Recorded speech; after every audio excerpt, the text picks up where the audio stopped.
I'm not saying your music is boring, but are you looking for ways to make your music more interesting? Are you keen to ensure that making music is actually fun? Well, me too, and adding FX is a great way of doing this. But wait, I hear you say, my DAW has hundreds of effect plugins already. I don't need anything else.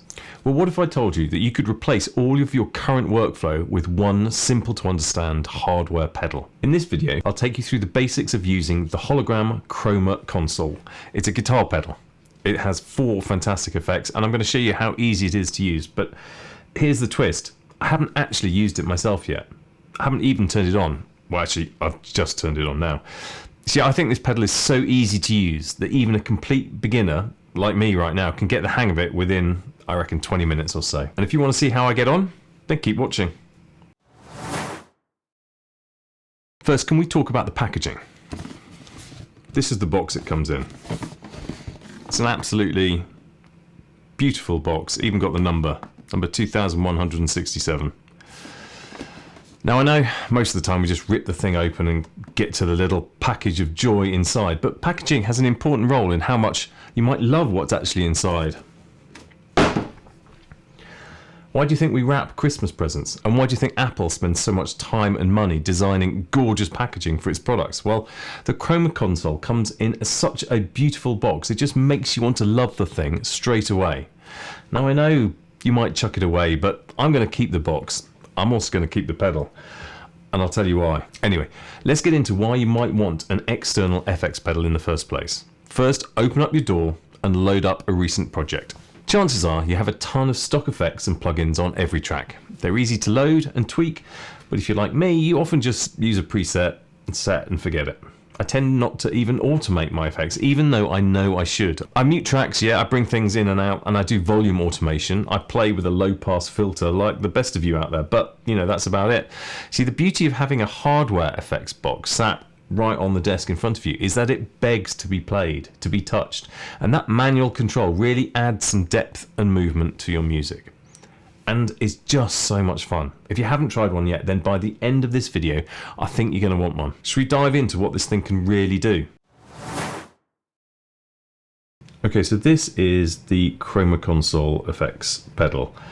As I said, I haven't turned it on yet. Well, that's not true. I've now turned it on. So everything is as it comes. It comes with this little instruction guide which says that the first time you use it you need to calibrate it. So let's do that. I'll just stick on the push here. I have some drums, bass, some chords, an arp and a lead, and we're going to just see how various things sound being put through the pedal.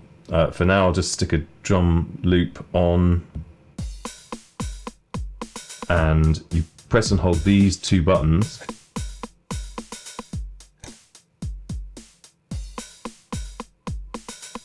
I think that's it. Right, just as an overview, so the Chroma Console has been built to exploit happy accidents. Those occasions when something sounds great, but you're not sure why or what you did. At its core, it's a simple idea. It's a multi-effect pedal with 4 modules, A, B, C, and D. These are character, movement, diffusion, and texture. You can easily reorder the effects, process your reverb through a distortion or delay into pitch shifter. You can use one model to overdrive another, or frankly push the whole signal chain into gentle clipping. Now, whilst I haven't yet used this pedal, I have read the user manual cover to cover, and the user manual suggests first having a play with the thing. So let's do that. I have now calibrated the unit. This basically sets the compression and saturation thresholds, and it's done automatically, so you don't have to bother with playing with input gain later on.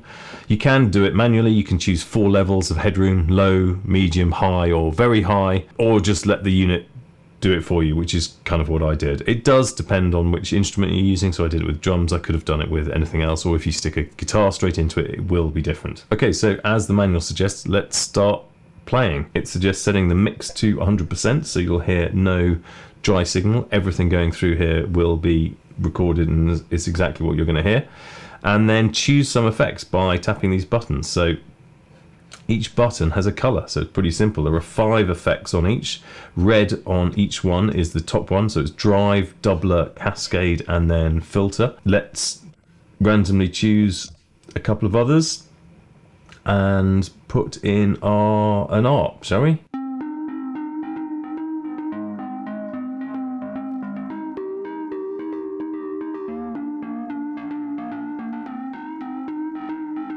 And you can hear the drive there.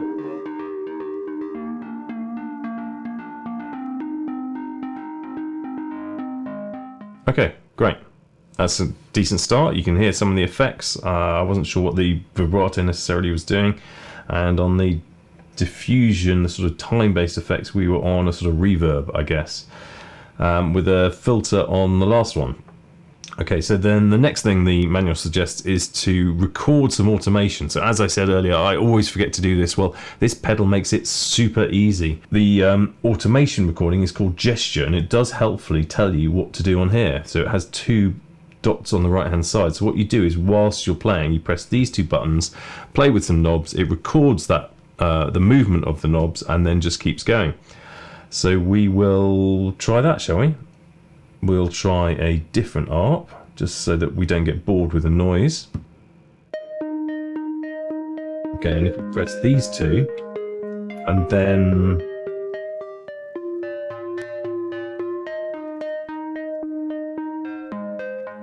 press these two again. Okay, I think I've done it. So you can hear, I just turn the volume down a second. So I think you can hear the movement, and these buttons seem to be glowing. So we've got the saturation going up and down. We've got the filter going from, I think, high pass to low pass as I've turned this. Yeah, you can really hear it kind of driving into clipping as we get right. We'll just stop that for a second. So that's great. Now I could now play a different sound in, which I think I will, but this setting and these movements will be the same. So we're putting a different sound into the same set of effects. Now the next thing that the manual suggests is to try the capture function. The capture is an internal looper, and I'll go into that in a bit more detail later, but it basically records up to 30 seconds. So let's just have a quick go. I think if we try it on maybe some chords, we could get something going.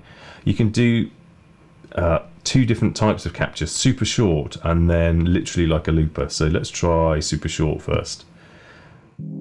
Okay, so we've got some chords. Now I think if you press and hold this, but for a very short second,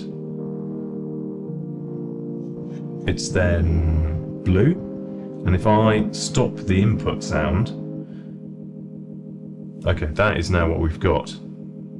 That kind of shimmering, that'd be a great kind of background.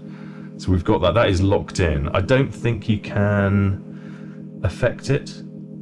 No, it's recorded basically, it's recording back, and we can play something over the top of it. So we could play the original chord, still going through the pedal.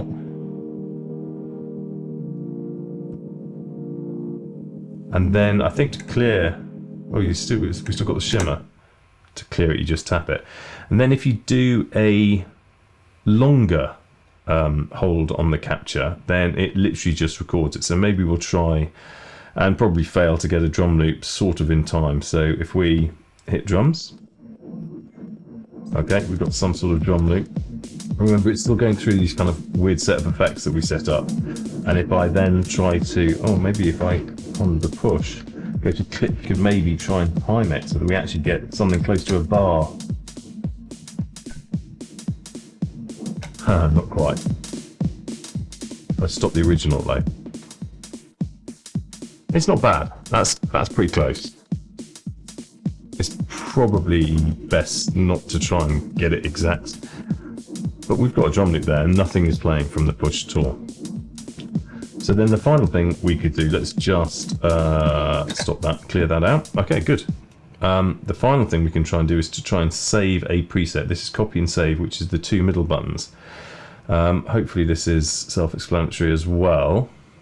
You press the two of them, and then it has 80 slots. So each each, yeah, okay. So sorry, I'm trying to get my head around this. So each of the sort of colors has 5 slots here, and each of the colors has 4 presets. So if I'm in red over here, this is preset 1. If I turn it, we get to preset 2, 3, 4, and then if I keep turning it, we get to yellow, which is the second one. So if I go back to 1 and it's white, I think that means it is empty, and if I press B and C again, I think that'll be saved. We'll see. So I'm not sure how to access the presets, so I'm going to get back to that later on in the video, and we'll see whether I have saved that as preset 1. There should be no other slots saved, so if that is there, that's brilliant. Okay, that's done. That's pretty easy. That's the basic layout. So that is me just messing around. I've obviously read the manual, but I've never actually pressed these buttons before. And I think you can see it's pretty easy. Right now, I would quite like to reset everything so we can go through everything from scratch. We'll leave mix at 100%. If I press and hold, okay, that's then they've all gone. Okay, but I have a yellow one here that is still glowing. Maybe it's just telling me literally the rate, because it has the MIDI coming in from push here. You can see at the high rate it's glowing quickly, and if I turn it down, yeah, maybe that's it. It's just showing me the time. Okay, so the basic layout. There are 4 modules, and you can change each one by pressing the buttons underneath, and the color indicates which effect you've chosen. So on the character you have drive, which is red, then you have sweeten, which is yellow, fuzz, howl, and swell. I would say the only challenge is that the blue and purple colors look quite similar, and then off is off. You can also bypass any of them by pressing and holding. So if we're just going to go through some of the sounds, let's turn B, C, and D off, and we'll just stick with A, which is our character. So each knob on the Chroma console has 2 functions, primary and secondary. The primary controls are listed in bold underneath each knob. So the first one here, it says tilt is the primary and sensitivity is the secondary, and this one amount is the primary and effect volume is the secondary.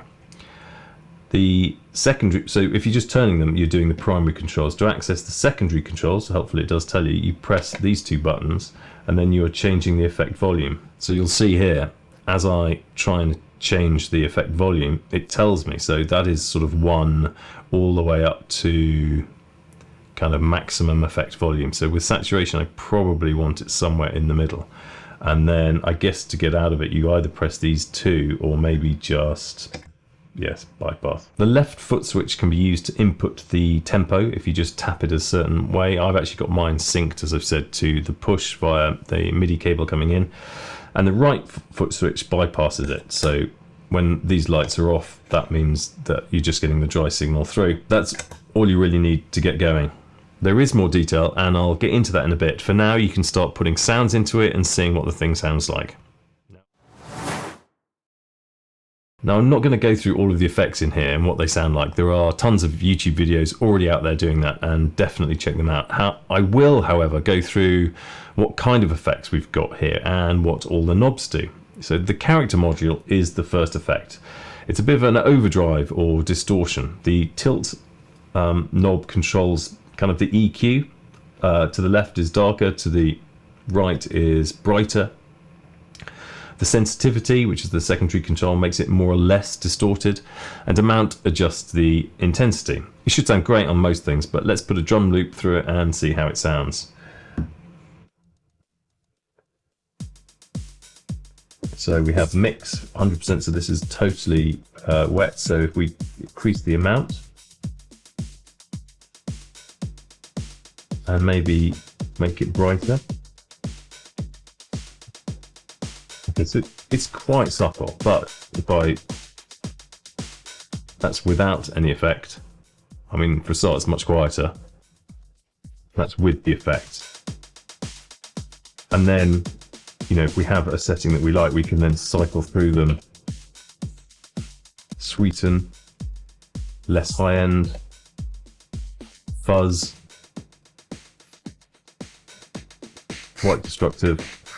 Anyway, I said I wasn't going to go through every effect, and I did not lie. Next up is the movement module. This effect is inspired by classic studio recording gear and produces subtle to not so subtle sort of wobbly movement. Let's put a lead line through it and flick through a few of the effects. Now on this one, using the secondary control here called drift is vital to getting the most out of the movement effects. So each drift parameter is actually different on each effect, which I think is really cool. But you can think of it as adding a certain amount of randomness, chaos or nostalgic warble to your sounds.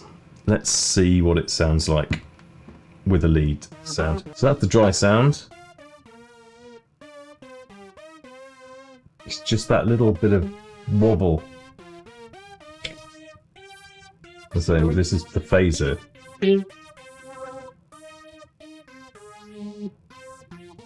think that sounds great on a lead. This is a sort of saw lead, kind of old-fashioned EDM style sound. So if we affect the drift, which is the secondary, so if we press these two, and then let's put drift up to the maximum.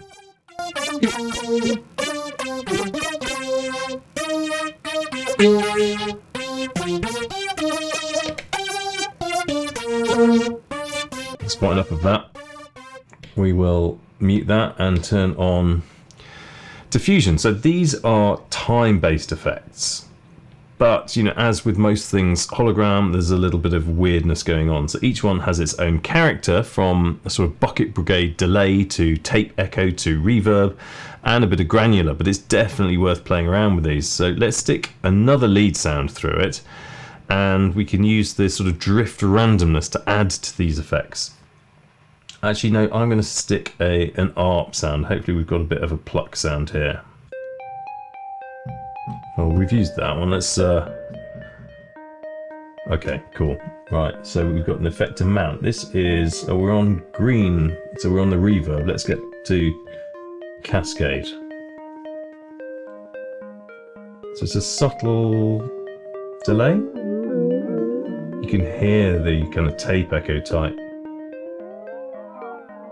change as I affect the.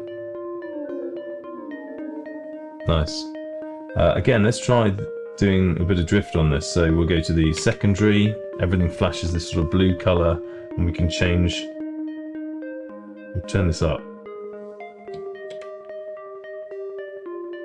Right, and let's go to reels. What is reels? Just so you know what we're dealing with here, this is the dry signal.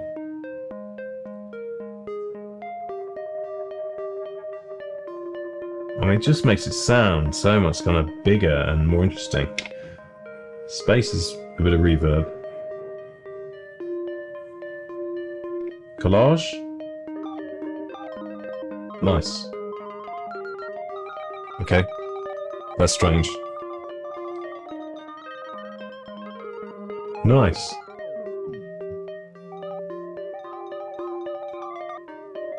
You could obviously make this more subtle. That. Oh. Oh wow. Okay, I don't know what's going on, but that's great. Then a reverse, which on some sort of an ARP just sort of fills in the gaps.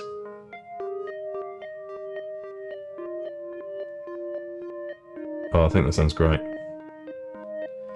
Right, that is diffusion. The last one is called texture, and this allows you to sculpt, squash and break your signal. You have a filter, a compressor, a tape recording effect to give it wow and flutter, and some more weirdness from broken and interference.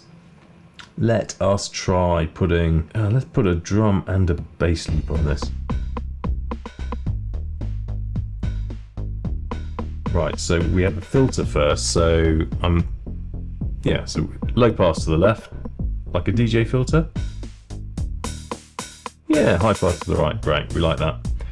squash, I'm assuming is a compressor. Oh, nice. Sounds good on that. Look, without. Really nice on the hats and the snare. Oh, I like that. Cassette.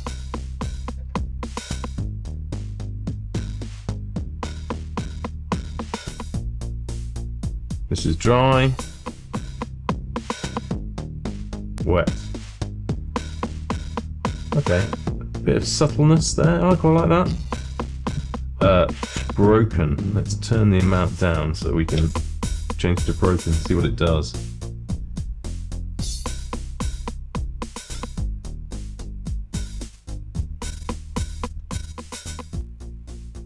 We're getting some sort of interference, and although the next one's called interference.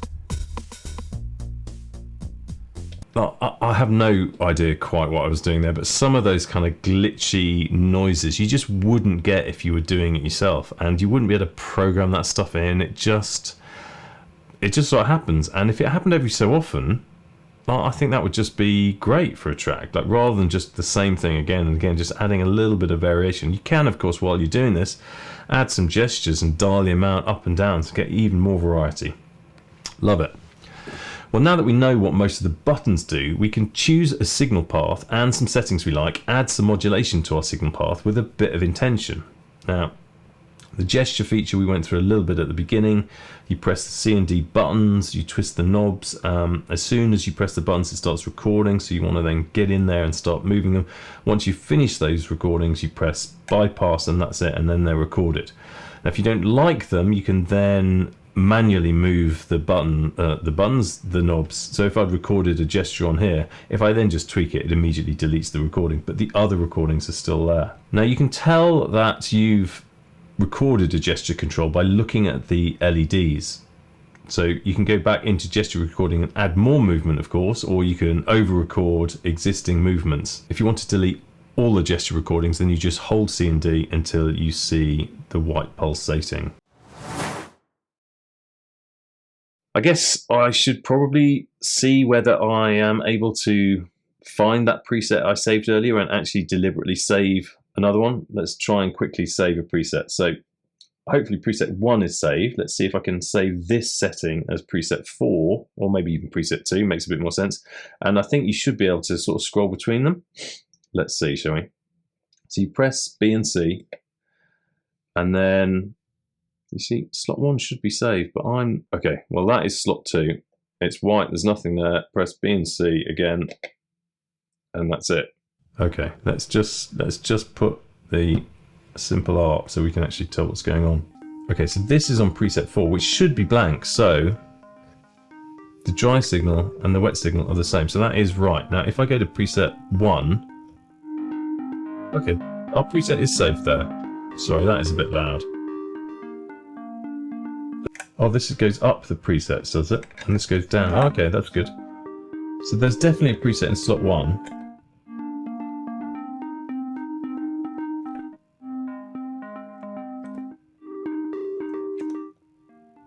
Okay, there is something in preset 2 because it's much louder, right? Okay, a little bit more work needed on exactly how to get presets, but I think the fact that there are presets and there are 80 of them is really cool. Okay, so looking at my watch, I've been recording for about 30 minutes, give or take. I got a bit carried away playing with some of the sounds and effects, so I'll probably edit some of that out so you don't get bored. But after just, let's say, 20 minutes of actual use, I think I know now how to use this pedal.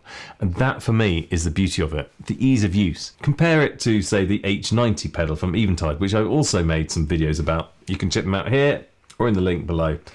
This thing is a joy to use. I'm not saying the other one isn't, but the other one is extremely complicated. This is easy. You see, the problem with hardware is that it's often complicated and it takes time to learn, and time is something we are all short of. Even though I view myself as a bit of an expert on certain bits of music hardware, I sometimes steer clear of using them because I know I'll have to spend a few hours getting to know it again. I haven't used it for a while. Even though I know it really well, that kind of learning curve, I just can't be bothered. But you know what? I reckon I could stick this Chroma console in the cupboard for 3 months and come back to it and use it immediately without any learning curve. And that makes it a winner for me, and something I am going to be keeping. So I mentioned the Eventide H90 effects pedal, which is a powerhouse of an effects unit. It takes a long time to learn, but you will be rewarded with a very deep, very powerful box of tricks. If, however, you don't have the time to learn it properly, then dive into my series on it, and I'll take you within a couple of hours. I can get you from beginner to expert. Trust me. Thanks for watching.